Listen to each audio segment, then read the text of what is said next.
नमस्कार. आजच्या या एका अत्यंत सखोल आणि विचार करायला लावणाऱ्या विश्लेषणात स्वागत आहे. आज आपण प्राध्यापक विनोद कुमार माने यांच्या साहित्यावर आधारित शिस्त या संकल्पनेच्या खऱ्या स्वरूपाचा वेध घेणार आहोत. शिस्तीबद्दल आपण लहानपणापासून सतत ऐकत आलो आहोत, पण आज आपण या संकल्पनेकडे एका अगदी वेगळ्या आणि खूप सखोल दृष्टिकोनातून पाहणार आहोत, अगदी सिनेमासारखं, एका नव्या अँगलने. चला तर मग एका थेट आणि थोड्या नाटकीय प्रश्नाने सुरुवात करूया. आजच्या या धावपळीच्या जगात अनेकदा आपल्या मनात असा विचार येतो की शिस्त म्हणजे नक्की काय? ती फक्त एखादी शिक्षा आहे का, स्वातंत्र्यावर लादलेलं एखादं बंधन, की नुसता छळ? आज आपण आपले सगळे पूर्वग्रह बाजूला ठेवून या प्रश्नाच्या अगदी मुळापर्यंत जाण्याचा प्रयत्न करणार आहोत. शिस्तीमागचं सत्य आपण जे मानतो ना, त्यापेक्षा कितीतरी वेगळं आणि खोल असू शकतं. भाग 1. स्वातंत्र्याचा संकोच की विस्तार. आता इथला सर्वात रंजक दृष्टिकोन पहा. शिस्त ही परिणामांची पूर्ण जाणीव ठेवून केलेली एक कृती आहे. म्हणजे शिस्त आपलं स्वातंत्र्य हिरावून घेत नाही, उलट ती त्या स्वातंत्र्याला एक योग्य दिशा देते आणि आपल्या आयुष्याला अधिक अर्थपूर्ण बनवते. जेव्हा आपण परिणामांचा आधीच विचार करून वागतो ना, तेव्हा आपण खऱ्या अर्थाने अधिक स्वतंत्र आणि सुरक्षित असतो. हे एका उत्तम नैसर्गिक उदाहरणातून समजून घेऊया. एका बाजूला असं झाड आहे ज्याची कधीच छाटणी झालेली नाही, जे अगदी रानटीपणे वाढतं पण कधीच फळांनी भरत नाही. आणि दुसऱ्या बाजूला पहा, ज्या झाडाची योग्य वेळी छाटणी केली जाते ते अत्यंत डौलदार आणि फळांनी लगडलेला एक सुंदर वृक्ष बनतं. शिस्त ही अगदी त्याच झाडाच्या छाटणीसारखीच आहे. या योग्य काळजीविना आपली मूळ क्षमता कधीच पूर्णत्वात जात नाही. इथे एक क्षणभर थांबूया. साहित्यातून घेतलेली ही एक अत्यंत काव्यमयी ओळ खऱ्या स्वातंत्र्याचा अर्थ एकदम अचूक समजावून सांगते. पक्ष्यांना उडण्याचं पूर्ण स्वातंत्र्य आहे हे नक्की, पण आकाशाचेही काही नियम असतातच. खऱ्या स्वातंत्र्यासाठी या मर्यादा समजून घेणं अत्यंत आवश्यक आहे.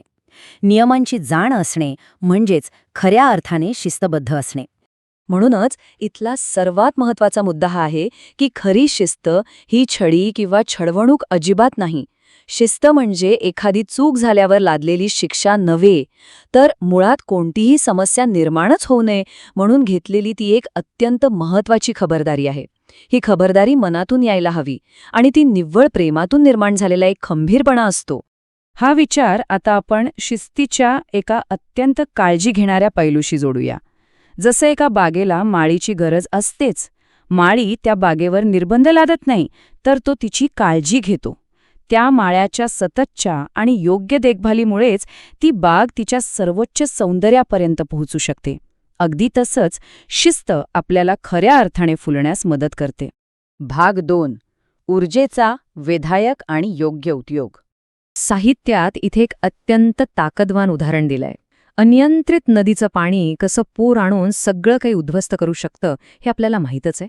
पण तेच पाणी जर धरणात अडवून नियंत्रित केलं तर काय होतं? त्यातून वीज निर्माण होते आणि संपूर्ण शेतीला पाणी मिळतं. शिस्त ही अगदी या धरणासारखंच काम करते. ती आपल्या आतल्या बेभान आणि संभाव्य विनाशकारी ऊर्जेला एका अत्यंत विधायक आणि जीवनदायी शक्तीमध्ये रूपांतरित करते. कमाल आहे ना? भाग 3. निसर्गाचे नियम आणि शिस्त. भाग 4. जिराफाचा अनोखा कठोर धडा. आता आपण ही घटना एका अत्यंत संथ आणि उत्कंठावर्धक सिनेमाच्या दृश्यासारखी डोळ्यांसमोर आणूया. जिराफाची मादी उभी राहूनच पिल्लाला जन्म देते. ते नवजात पिल्लू गर्भाशयाच्या उबदारपणातून थेट अत्यंत कठीण जमिनीवर आदळतं. ते थरथरत उभं राहण्याचा संघर्ष करू लागतं. पण आश्चर्य म्हणजे आई त्याला मदत करण्याऐवजी जोरात लाथ मारते. पिल्लू कोसळतं. आई पुन्हा लाथ मारते. जोपर्यंत ते पिल्लू स्वतःच्या पायावर उभं राहून चालायला लागत नाही, तोपर्यंत ही वेदनादायी प्रक्रिया अशीच सुरू राहते. एक सेकंद, इथे आपण हा घटनाक्रम पूर्णपणे थांबवूया आणि एक अत्यंत महत्त्वाचा प्रश्न विचारूया. प्रेमाने भरलेली एक आई, जिने आत्ताच आपल्या पिल्लाला जन्म दिला आहे, ती इतक्या क्रूर आणि अमानुष पद्धतीने का वागत असेल? तिच्या या कठोर कृतीमागे असा कोणता हेतू दडलेला असू शकतो?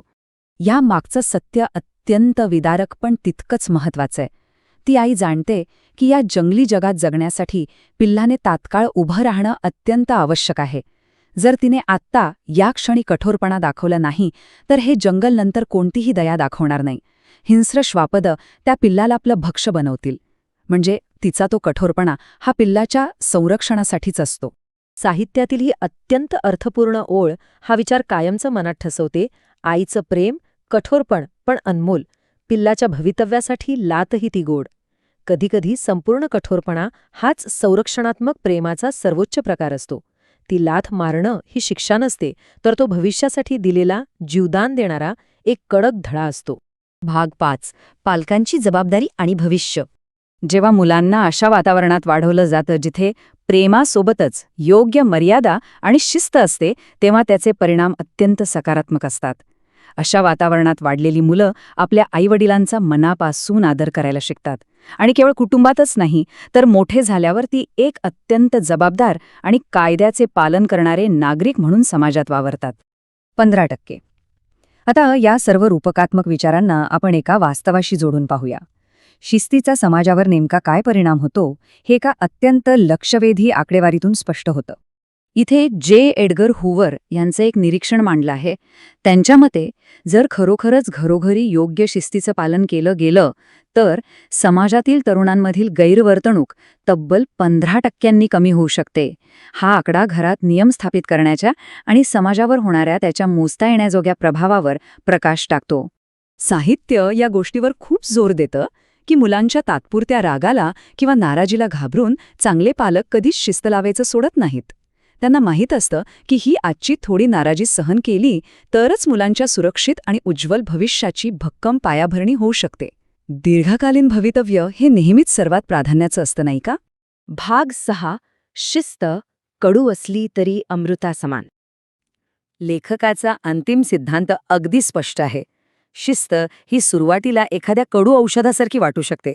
तिचा स्वीकार करणं कठीण वाटतं, पण शेवटी हेच ते अमृत आहे जे आपल्याला बरं करतं, आपल्याला योग्य दिशा दाखवतं, आपल्या ऊर्जेचा विधायक वापर करायला शिकवतं आणि आपल्याला एक अधिक चांगला माणूस बनवून आपल्या भविष्याची भक्कम पायाभरणी करतं. या विश्लेषणाचा शेवट आपण एका अत्यंत महत्त्वाच्या आणि विचार करायला लावणाऱ्या प्रश्नाने करूया. हे सर्व समजून घेतल्यानंतर आता स्वतःला हा प्रश्न विचारण्याची वेळ आली आहे. एका अत्यंत सुरक्षित आणि उज्ज्वल भविष्याची खात्री मिळवण्यासाठी आज हे शिस्तीचं कडू औषध आपण आनंदाने स्वीकारायला तयार आहोत का? आपल्या आयुष्यातील नियमांकडे पाहण्याचा आपला दृष्टिकोन आता नक्कीच बदलला असेल. हाच विचार सोबत घेऊन आपण हे विश्लेषण इथेच थांबूया.